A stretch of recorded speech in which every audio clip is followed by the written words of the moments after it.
Par essence hostile à l'homme, l'eau est un élément avec lequel les armées doivent pouvoir composer en toutes circonstances.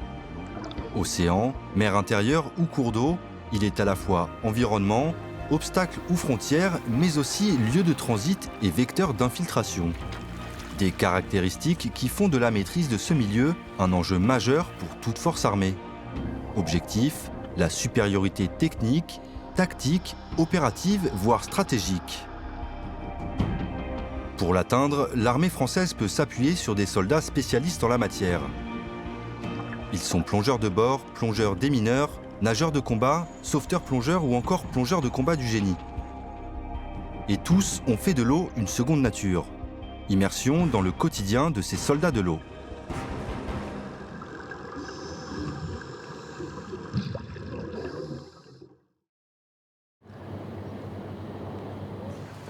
Ancien plongeur, Jean-Jacques Margerie a passé 41 ans dans la Marine nationale. L'histoire de la plongée militaire, il la connaît sur les bouts des doigts.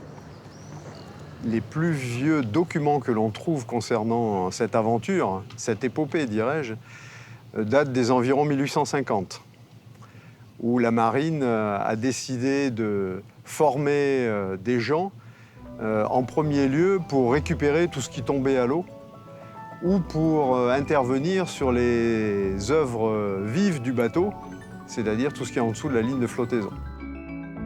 Jusqu'à l'entre-deux-guerres, la capacité et l'autonomie du plongeur est contrainte par un matériel qui n'a que très peu évolué. Le plongeur est relié à la surface. Il n'est pas encore autonome. Donc sa motricité et sa mobilité, de fait, en est réduite. Il faut attendre les années 1930 puis le second conflit mondial pour qu'une petite révolution ait lieu dans le monde de la plongée militaire.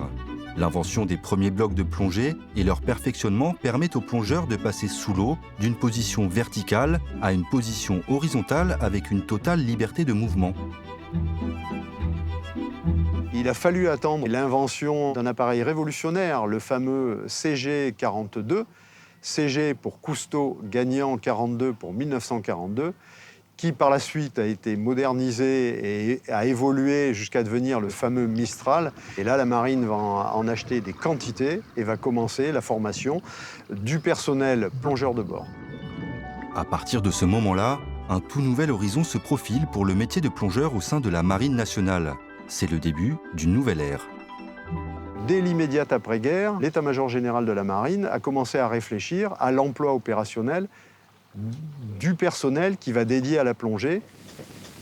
Aucune marine à présent et même aucune armée au monde ne peut plus s'en passer.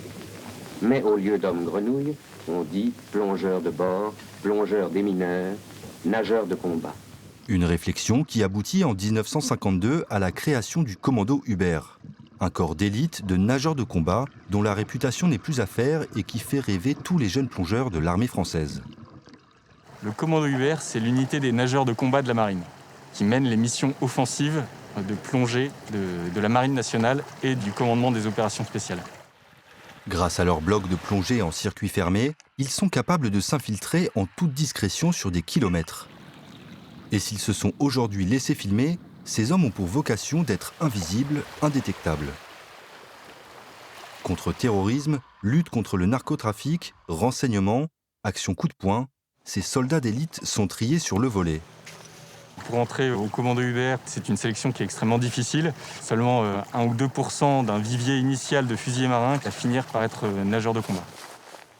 Mais avant de tenter d'intégrer ce commando mythique, chaque soldat devra d'abord obtenir son diplôme de plongeur de bord.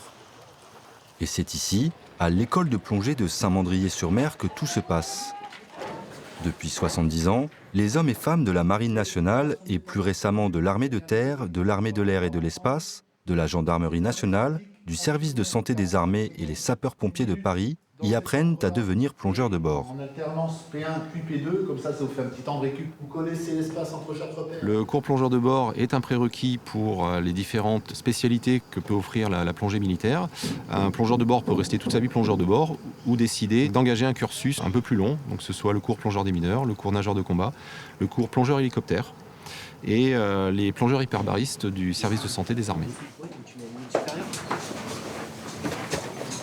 Le quartier-maître Johan et le quartier-maître Sébastien sont deux jeunes marins qui rêvent des profondeurs. J'ai voulu faire plongeur de bord parce que j'en ai fait dans le civil. Et j'ai un cousin qui était dans l'armée avant et du coup il m'a fait découvrir ça, ce qui m'a donné encore plus envie. Bon, ce qui veut dire que je peux faire la réparation de coque, de l'hélice, s'il y a des problèmes, s'il y a des filets de pêche. Et vu que je vais partir bientôt en campagne, c'est quelque chose que j'aimerais bien faire là-bas. Donc ça se trouve à Nouméa.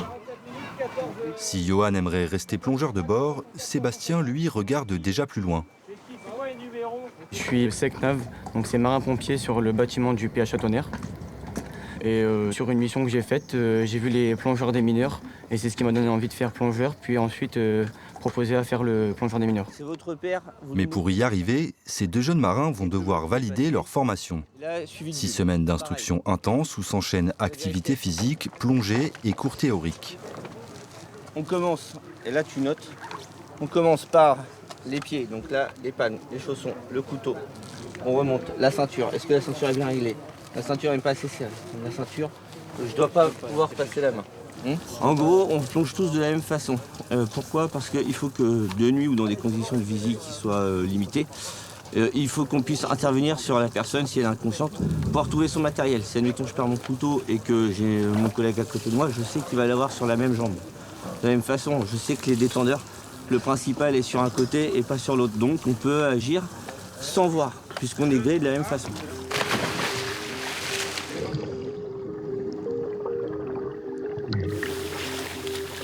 Ah, c'est bon.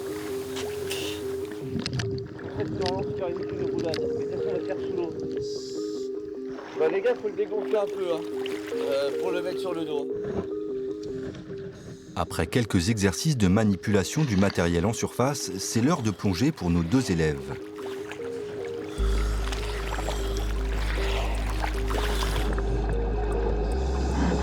À nouveau, Johan et Sébastien apprennent à déséquiper et rééquiper leur bloc de plongée. Des manipulations qui permettent de gagner en aisance aquatique, mais aussi d'apprendre à se désengager si on se retrouve coincé sous l'eau.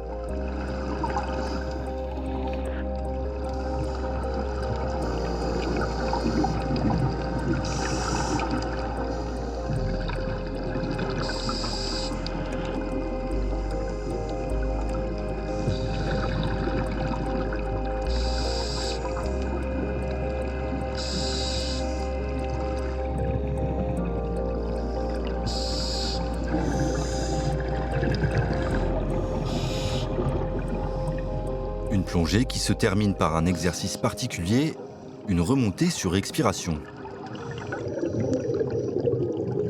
À Saint-Mandrier, les élèves sont toujours en binôme lors de leur plongée et accompagnés par un instructeur. Un gage de qualité pour leur formation, mais aussi et surtout une assurance de sécurité en milieu hostile. Déjà, il faut que l'instructeur soit capable de gérer un accidenté et gérer l'élève qui va être là en témoin. Et même peut-être les deux peuvent se cartonner. Nous, on est habilités à le faire, on est entraînés pour le faire. Donc clairement, un instructeur pour deux, c'est vraiment le minimum qu'on peut donner.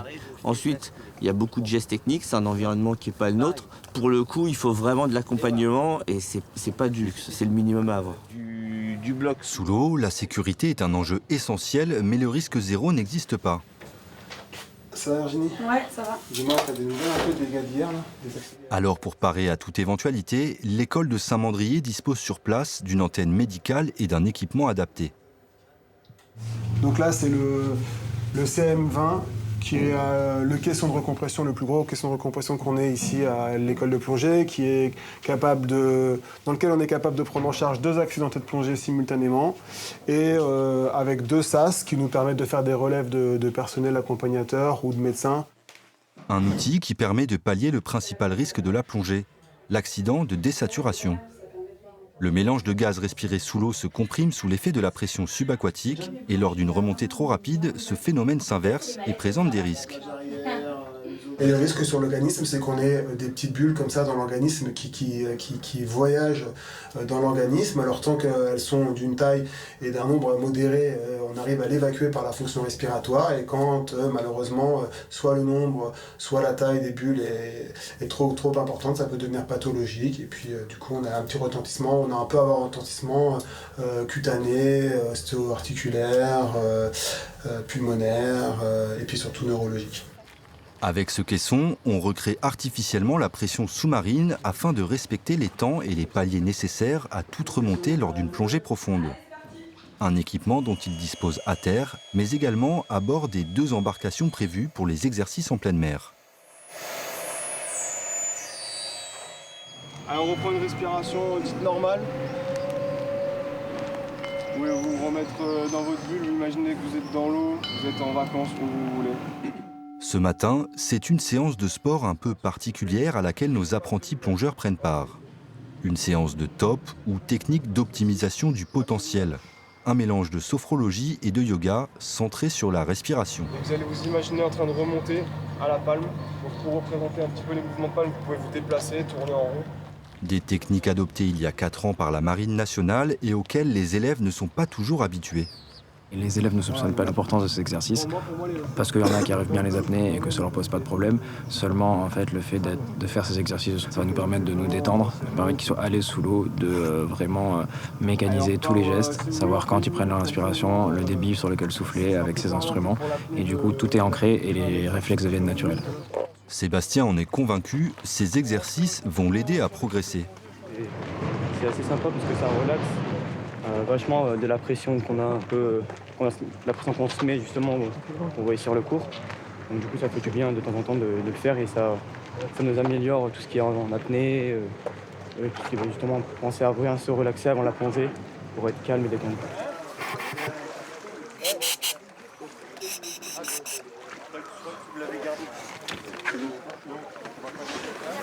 Allez, 3, 2, 1.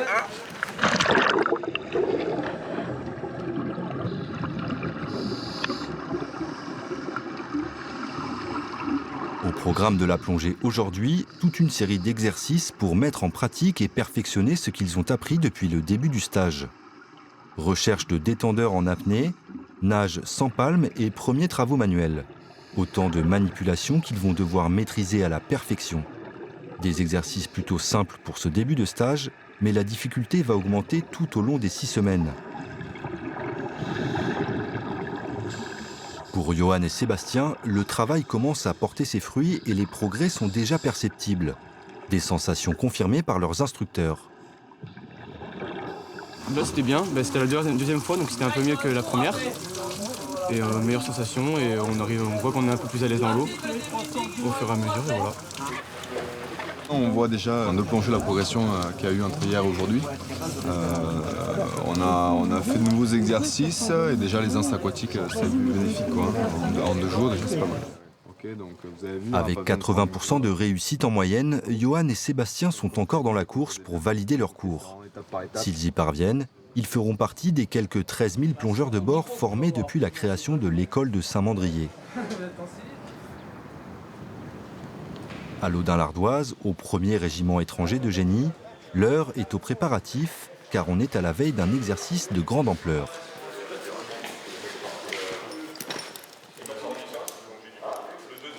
Je sais pas ce que vous en pensez, mais... Particularité, les plongeurs de combat du 6e régiment du génie ont été invités par leurs camarades légionnaires. Une occasion unique pour eux de s'entraîner hors de leur zone de confort. Ça nous permet un peu de casser les habitudes parce que forcément on s'entraîne beaucoup sur Angers, c'est un très grand site qui est très adapté à la plongée. Mais nous on y est toute l'année, on connaît tous les sites, tous les endroits, tous les moindres spots, toutes les moindres sorties d'eau. Et là ça va être l'inconnu total, donc on va se retrouver en fait à vraiment travailler comme si on était déployé dans un endroit en fait comme on devrait être déployé sur quelque chose qu'on ne connaît pas. On va partir semi-équipé, une partie en néoprène, une partie en sec. Et en fait, donc là, je suis en train de préparer le matériel qui me servira dans le kayak quand je devrais passer de la partie sèche à la partie humide. Donc tout est bien organisé, bien défini, comme ça on n'a pas de perte de temps et on peut le faire même les yeux fermés. Donc on a tous la même procédure, la même façon de ranger notre matériel qui fait que tout est optimisé pour justement gagner du temps, éviter de perdre du délai sur la mission. Comme ça en fait on gagne du temps, on arrive vu que le premier point est rapide. Le point de franchissement de l'obstacle ici. 1 heure franchissement. On part pour un bon 72 heures facile en autonomie. Vivre au matériel pour pouvoir pallier à tous les types de missions. Donc on a des choix à faire, des contraintes, des réflexions qui se font au sein de tous les équipiers. Et là-dessus, il n'y a pas vraiment de hiérarchie. On porte tous le même matos, donc on est vraiment là pour travailler ensemble là-dessus. Après une nuit d'infiltration le long du Rhône, nos plongeurs de combat arrivent au petit matin à proximité de leur premier objectif, ce pont qu'ils doivent reconnaître. Là ici, on va regarder justement l'état du pont, s'il était détruit ou pas détruit, partiellement détruit, ou s'il est en état de franchir. Puis après, on prend les caractéristiques du pont pour savoir quel type de véhicule on pourra faire franchir. Véritable fer de lance lors de phases offensives, les plongeurs de combat sont un rouage primordial dans la préparation de l'avancée du gros des troupes restées en retrait. Grâce aux informations collectées et transmises, ils assurent la continuité des opérations. Donc là, on est en train de remonter les comptes rendus de reconnaissance nous avons vers le CO pour qu'ils puissent, à partir de maintenant, savoir l'état de tout ce qu'on a effectué depuis hier soir. Du côté du centre opérationnel, on suit de près l'avancée des plongeurs de combat. Ce matin, mon commandant, on a été contrôler la position sur l'observation de Bangui. Oui. Pour le commandant romain, en charge des opérations, le large spectre de compétences de ses soldats permet de transformer un obstacle en avantage tactique. Souvent, l'élément aquatique est vu là dans les états-majors et même après au sein des éléments qui sont sur le terrain, plus souvent comme un obstacle qu'on ne peut pas franchir ou qu'on va avoir des difficultés à franchir avec beaucoup de coordination. Et je dirais au contraire, les plongeurs de combat du génie vont être ceux qui vont pouvoir évoluer et faire en fait de cet obstacle un avantage pour s'infiltrer à travers les lignes ennemies. Donc tu mets un ennemi entre Chusclan et Stuxnet là. La mission des plongeurs de combat ne se limite pas qu'à l'infiltration et à la reconnaissance. 22h. Notre action, ici ce soir, conditionne le déploiement de la brigade. Si on n'est pas dans les temps pour détruire Stuxnet, la brigade pourra éventuellement retarder sa manœuvre. Donc ça, c'est pas concevable. Replacerons ce soir. La ligne de départ.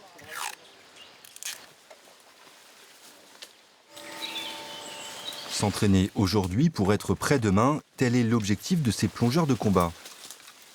Dans un contexte géopolitique tendu et conflictuel, la préparation au combat de haute intensité est une nécessité. À la tombée du jour, le commando de sapeurs est en position et prêt à passer à l'action. On est arrivé ici il y a une petite demi-heure. Donc tout s'est bien passé, on n'a pas été décelé par l'ennemi.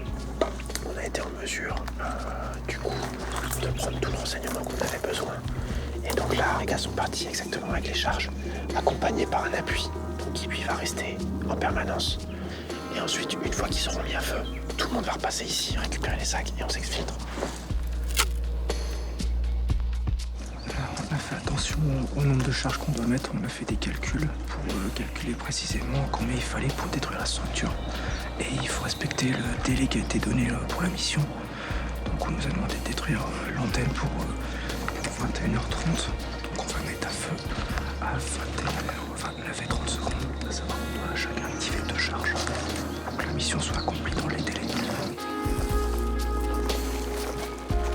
Capables d'être déployés au sol, par voie nautique, mais aussi depuis les airs, les plongeurs de combat du génie donnent à l'armée de terre un avantage majeur.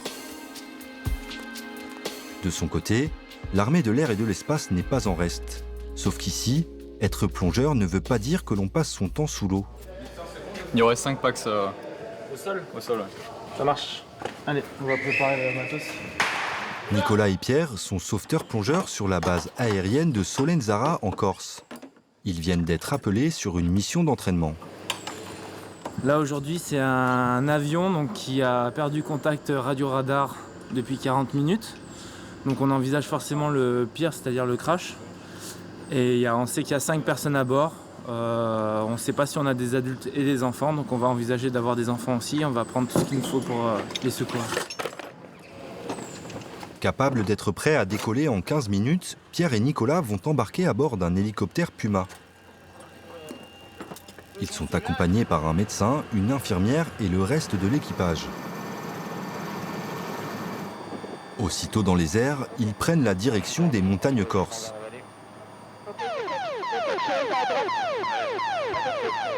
À peine arrivés sur la zone de recherche, leur passage déclenche la balise de détresse de l'avion craché. En garde visuelle, on est tous porte droite et je te confirme, on voit bien un Falcon jaune et bleu. Après confirmation, les sauveteurs entrent en scène. Et pour assurer leur sécurité, ils peuvent compter sur le treuilliste dont le rôle est primordial. Le but c'est qu'ils arrivent eux en bas totalement intègres. Et donc vous avez vu dans certains cas là, on est proche des arbres, il y a du souffle, etc. Donc on travaille beaucoup par geste et en fonction de la zone qui nous désigne, on essaye nous de trouver la zone la plus appropriée pour qu'ils arrivent en bas en toute sécurité et pour qu'en plus eux, ils puissent faire leur opération de sauvetage dans les meilleures conditions. Ils se décrochent, procédure remontée. Arrivés sur les lieux de l'accident, Nicolas et le docteur dressent un premier bilan de l'état de santé des victimes qu'ils communiquent à l'équipage. Plaie hémorragique à la mâchoire gauche avec une grosse perte de sang au niveau du sol, suspicion de choc hémorragique. Une fois qu'on a eu médicalisé tout le monde et qu'on est conscient des risques qui sont inhérents à la zone, on va rapprocher la zone de treuillage pour ne pas déplacer les victimes trop loin et gagner un maximum de temps pour les monter dans la machine. Une à une, les victimes sont remontées à bord, puis c'est au tour des équipes médicales et des sauveteurs de regagner l'hélicoptère. Tout au long de l'opération, chaque geste est millimétré, le fruit d'un entraînement intensif pour les équipes de la base de Solenzara. Au fur et à mesure, il y a des gestes qui rentrent et on ne peut jamais dire que c'est acquis. Il faut toujours se remettre en question sur chaque geste qu'on fait, pour toujours travailler en sécurité. Et puis pour que nos victimes soient dans les meilleures conditions possibles. Pour devenir sauveteur-plongeur, c'est encore à une sélection rigoureuse qu'il faut se plier. 6 semaines de formation intense à valider au sein de l'école des sauveteurs-plongeurs de l'armée de l'air et de l'espace. À la fin de ce stage, pour ceux qui réussissent, ils sont intégrés à un des 2 escadrons de métropole où il y a des sauveteurs-plongeurs, donc la BA 120 à Cazaux ou la BA 126 à Solenzar.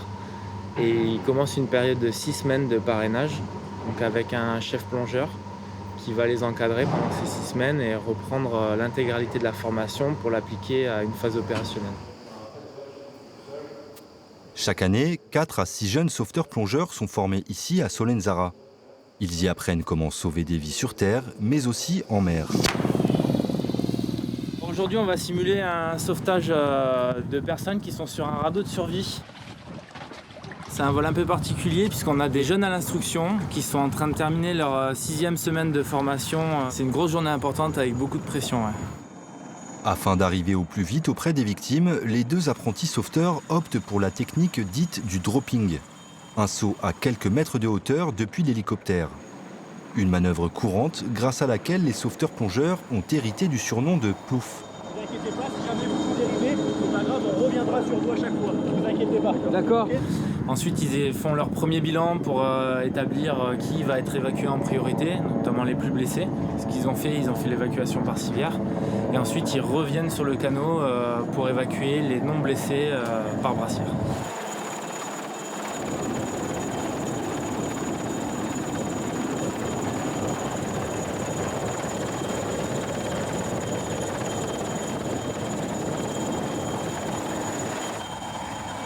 L'exercice se déroule sans encombre pour les 2 élèves sauveteurs. Une satisfaction particulière pour Pierre qui assiste à la scène. J'ai terminé la formation en février et forcément en les voyant, il y a de la fierté d'avoir réussi et aussi un peu de compassion de voir comment est-ce qu'ils réagissent et de voir que ça va être nos futurs collègues, ça fait plaisir. C'est tout bon? Allez, alors on y va. Qu'ils soient sauveteurs-plongeurs, plongeurs des mineurs, nageurs de combat du génie ou plongeurs de bord, tous ces soldats contribuent avec passion et détermination à écrire la formidable épopée de la plongée militaire et à remplir les missions particulières dont ont besoin les armées. Les garçons sont, comme étaient ceux des années 40, sont les mêmes. Ce sont des passionnés qui vivent leur vie à 100 à l'heure dans toutes les composantes de la plongée. Exigeante autant qu'exaltante, la carrière de plongeur militaire ouvre le champ des possibles à celui qui s'en donne les moyens. Il m'est souvent posé la question de quel conseil pourrais-je donner à un jeune qui voudrait embrasser la carrière. La seule chose que je dirais, c'est soyez passionnés, ayez des envies. Ne doutez jamais de vous, parce que comme le disait le commandant Riffaut, co-créateur des nageurs de combat, pour vouloir quelque chose, il faut oser, Pour oser, il faut s'en donner les moyens, et ces moyens, la plupart du temps, sommeillent au fond de chacun d'entre nous.